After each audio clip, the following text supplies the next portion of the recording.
Quer fazer a pergunta? Complementa. Boa noite. Queria perguntar também, seria de que forma que a gente conseguiria organizar a população, qual passo a gente pode dar, porque são passos de formiguinha, vai Sim. ser reunindo e tudo mais. Com certeza. Como que vocês pensam essa forma de organizar para querer mobilizar a população, elas terem a visão dos problemas, que a realidade que a gente enfrenta hoje? Primeiramente, como a gente até citou, né, foi citado aqui na conversa diversas vezes, nós mesmos que temos temos a consciência do que nós sofremos, né, e quais são as urgências que onde a gente tem a urgência em realizar alguma ação. Então, o que a gente acredita? Realmente, passo de formiguinha, passo de formiguinha talvez, depende também do quanto a gente vai se doar para isso. E a conscientização, né? O fato da gente ter montado, por exemplo, um blog, o fato da gente se organizar com outros grupos, o fato de vocês, por exemplo, terem uma rádio livre para passar a ideia para a população. Então isso tudo faz parte do começo dessa organização. Conscientização. Conscientizar as pessoas que é necessária essa mobilização. E sim, realmente cada bairro, cada lugar, cada cidade, cada rua tem um conhecimento do que está apertando, onde está apertando o calo. E, por exemplo, em uma rua, um bairro, por que não se juntar essas pessoas e realmente discutirem sobre os problemas do bairro?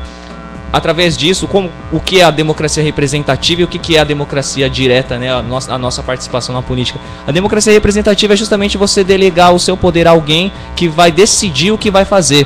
A democracia direta mesmo, a democracia real, é a gente se reunir no nosso bairro, por exemplo, e discutirmos em consenso o que é necessário fazer.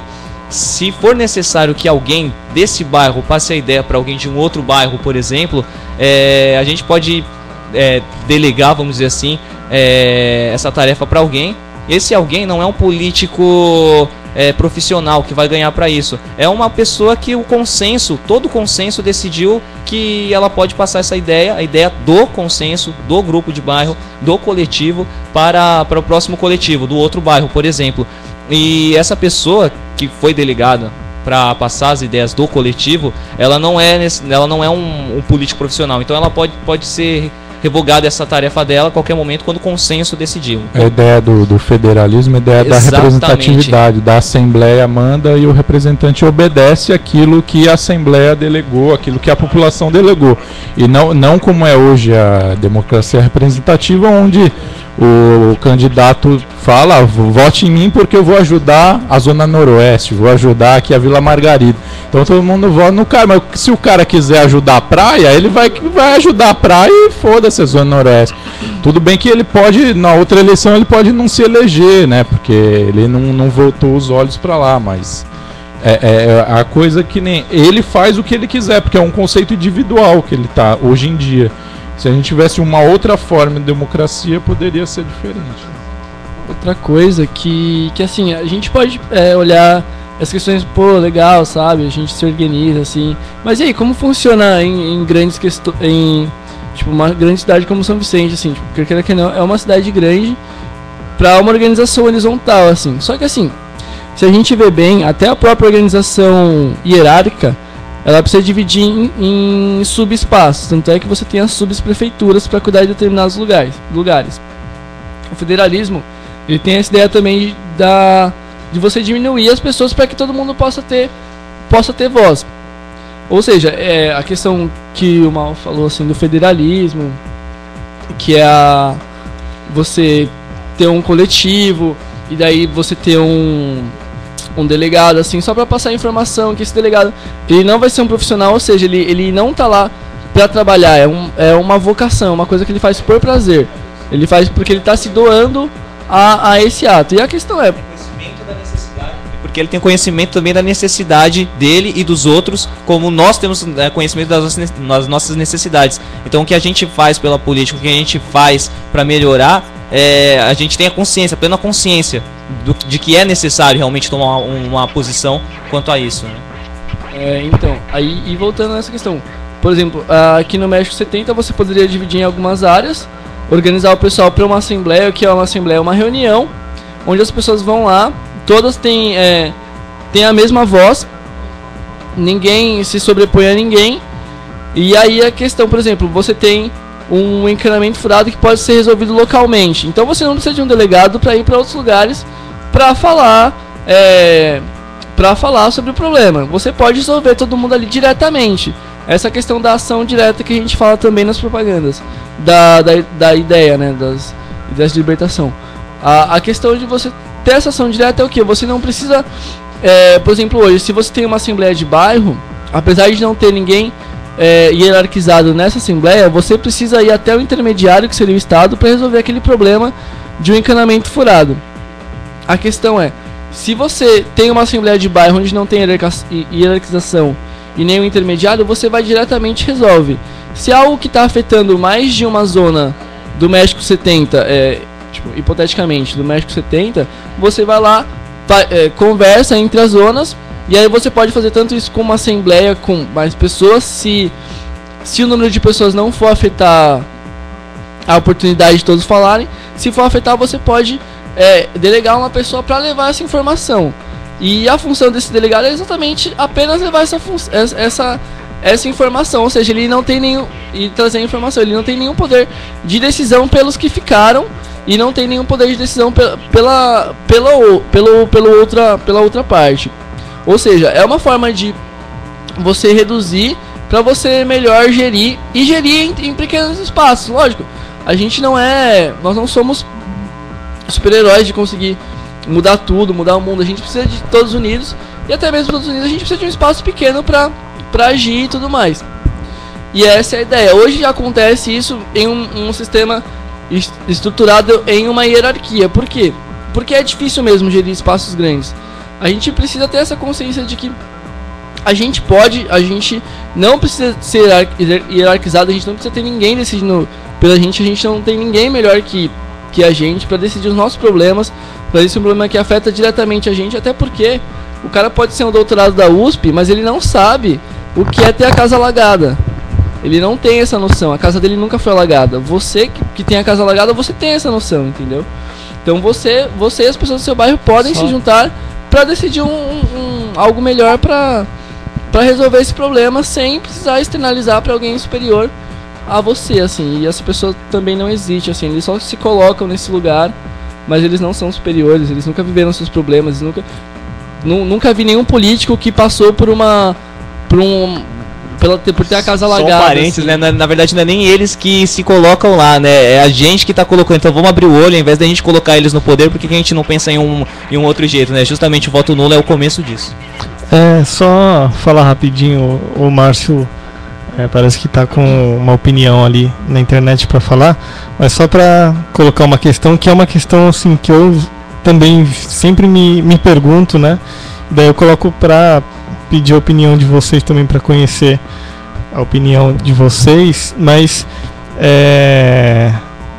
não é assim, como lidar com a dificuldade de... Eu concordo, né, com o lance da organização, das pessoas terem uma participação efetiva na política, na vida política, nas decisões que envolvem a vida de cada um e tudo mais, né, em se organizar em assembleia e tal.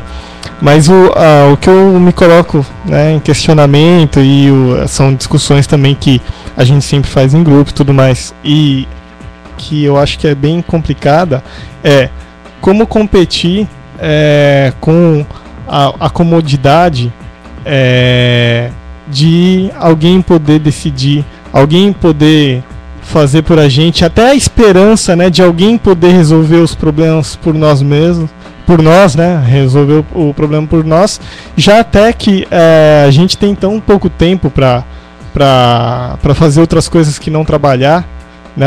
A nossa realidade é que a gente passa mais de 8 horas, muito mais de 8 horas, porque o tempo que você se locomove e está cada vez mais difícil, é muito mais que 8 horas, e o tempo que te sobra é pra quê? Eu não quero pensar em nada, eu quero ver novela, porque eu não preciso pensar, é um momento de descanso mental até, né?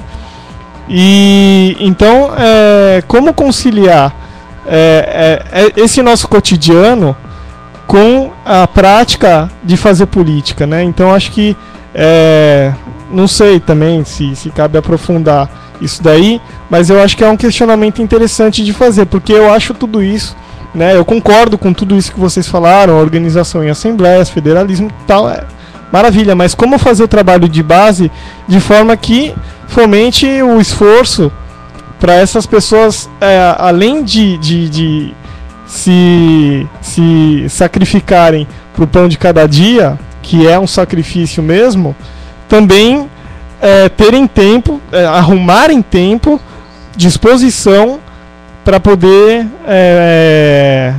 ter essa preocupação e não simplesmente delegar para um representante ali e tal.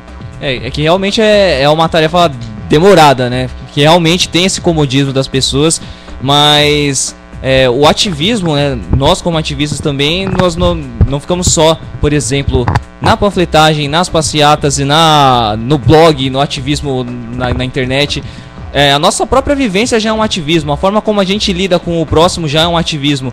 E de repente essa nossa ação, o jeito como a gente se porta e o jeito que as pessoas recebem isso já faz toda a diferença. Se eu consigo fazer alguma coisa e a pessoa vê que eu consigo fazer alguma coisa para tentar melhorar, ela vai se espelhar nisso, ela pode se espelhar nisso, ela pode olhar com outros olhos e pode falar, pô, eu posso também fazer isso.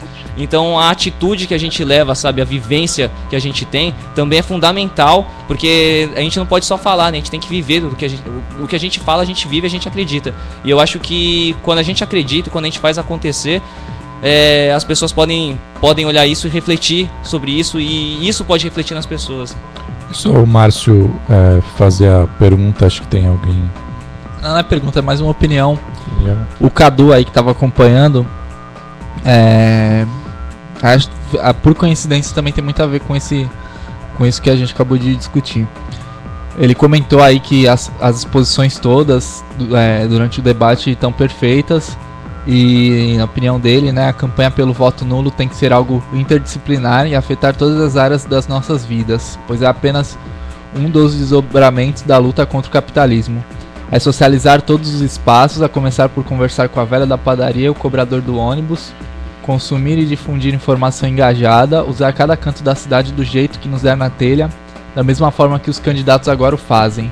Essa é a opinião do Cadu, aí que está acompanhando aí o programa desde aí do começo, aí valeu. Eu acho que é mesmo que nem a gente tinha discutido aqui, é um trabalho de formiguinha, é um trabalho de base que não tem um resultado a curto prazo, nunca vai ter.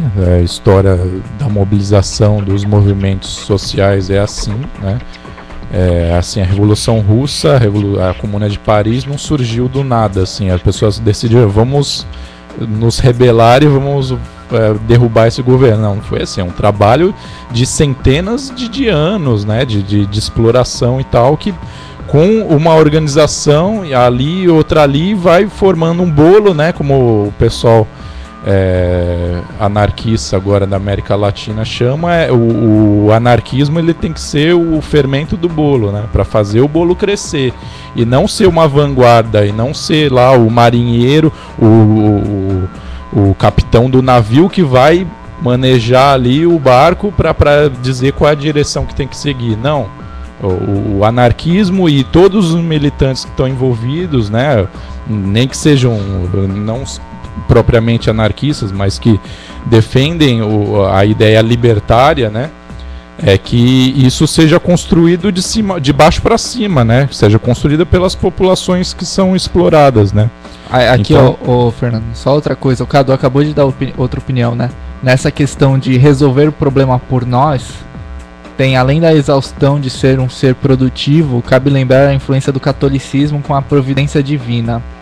E vale falar também de uma arte revolucionária que seja realmente sedutora. O Cadu é músico também, né? Então ele tem essa relação também da arte então, eu acho interessante assim a gente analisar e às vezes também não ser sectário no ponto assim, pessoal que é de igreja, então a gente não vai colar no pessoal de igreja porque eles já têm a visão definida do que é sociedade para eles, do que é tudo para eles, então não rola da gente colar e fazer um trabalho. Por exemplo, aqui na Vila Margarida a gente faz o trabalho com a igreja. A nossa realidade é essa, que é a JOC. A gente faz trabalho no centro comunitário. Sim, eu entendi o que ele falou. O que ele lembra... falando da opinião dele, tô falando da opinião de outras pessoas. Porque a gente tava falando da questão aí do cara do cara tá lá, né? Porque ele é um cara que tá ali, ele foi colocado ali pra resolver nossos problemas e tal, de estar acima, né? Ele fala dessa influência aí, só pra deixar claro até pro ouvinte, né? De toda a ideia do catolicismo, assim, do cara ser a providência divina. Então o cara tá ali porque Deus quis e tal, né? Então, a realidade que a gente vai trabalhar, qual é a realidade da periferia hoje no Brasil? No Brasil todo. É uma igreja em cada quarteirão, ou 2 ou 3 em cada quarteirão, cara. Então é a igreja católica, a igreja evangélica, e não só isso, é político também junto. Então toda essa discussão que a gente faz aqui no centro comunitário é envolvido nisso. Tem a religião, tem os políticos que estão lá só para querer angariar voto e só vem de 4 em 4 anos mesmo, e é a população que está sendo usada como massa de manobra. A questão que os políticos, eles impõem a propaganda nos muros das casas, assim, se você não deixar pintar o muro da sua casa, então pode acontecer alguma coisa, né, de errado com você. Então a gente vê aqui, né, nos bairros, todos os muros pichados com a propaganda de um candidato, fulano de tal, né? Então muitas vezes a gente vai perguntar isso pro dono da casa: você deixou? Ah, não, o cara falou que tinha que pintar, então deixei pintar. O dono da boca foi ali, falou que tem que pintar, que tem que ser assim. Então muitas vezes não é uma coisa que parte da própria população de deixar, não, é uma coisa imposta, né? Que é aquele voto do cabresto, né? Como a gente vê no coronelismo, né? Todo. Então a gente ainda tem resquícios muito grandes, né, dessa prática, e ela vai se moldando com a realidade, né? Claro que a gente não vai remeter a toda aquela lógica que a gente tinha naquela época, mas ela vai se moldando, vai se adaptando, né?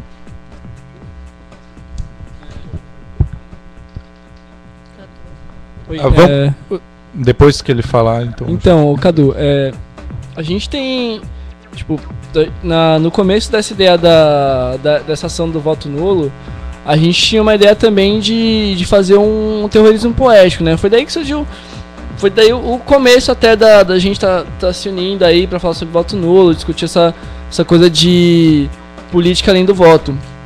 É até bom falar assim, a nossa ideia era fazer um terrorismo poético no ato de votar, né? Porque você votar nulo como forma de expressão é uma coisa muito apagada para as outras pessoas. Então a ideia que a gente teve foi você ir votar amordaçado, com o nariz de palhaço e uma frase na sua camiseta escrito a democracia me cala, ou silêncio, estamos na democracia, alguma coisa que mostrasse que a democracia não é só voz, né? Essa foi o começo da ideia.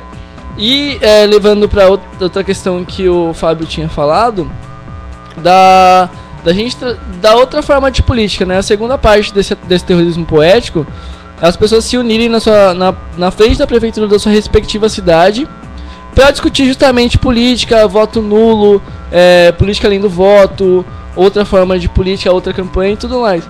É a gente levar a discussão pra rua, tirar a discussão da mão deles e trazer pra gente, pra nossa boca. É isso que tá faltando, assim. E outra questão também que o Fábio levantou, que foi como tirar as pessoas do comodismo, né? Pô, você chega cansado, você trabalha 8 horas por dia e tudo mais. Uma questão também que eu penso, assim, é sobre por que a gente trabalha 8 horas? Por que a gente não tem tempo pra pensar? Porque esse sistema, ele faz com que a gente trabalhe 8 horas sem necessidade. Se você vê, não é uma produção para consumo, é uma produção para lucro. Ou seja, a produção tem que ser muito mais do que a necessária. Tanto é que hoje a gente precisa do consumismo. O consumismo não é uma coisa inerente do ser humano, não é natural. Ela foi inventada para ter uma válvula de escape. Tanto é que depois da crise de 29, eles foram investindo nessa coisa de você consumir, porque a produção estava alta e você precisava ter lucro. Ou seja, você trabalha mais uma coisa que não é para o seu consumo, e realmente você fica mais cansado. E outra questão, que também envolve o capitalismo, é como o individualismo está inserido nas pessoas nesses momentos, né? Tipo, o capitalismo, ele não funciona. É óbvio que ele não funciona pra ninguém, nem pra quem tá na elite. Quem tá na elite não sabe limpar sua casa. Quem tá na elite não tem autonomia pra viver. Se a pessoa, se não existir as classes de baixo, a elite cai, a elite quebra. A elite não é autônoma. E a gente também não é autônomo porque a gente não consegue resolver a nossa vida. O capitalismo não tá dando certo pra ninguém.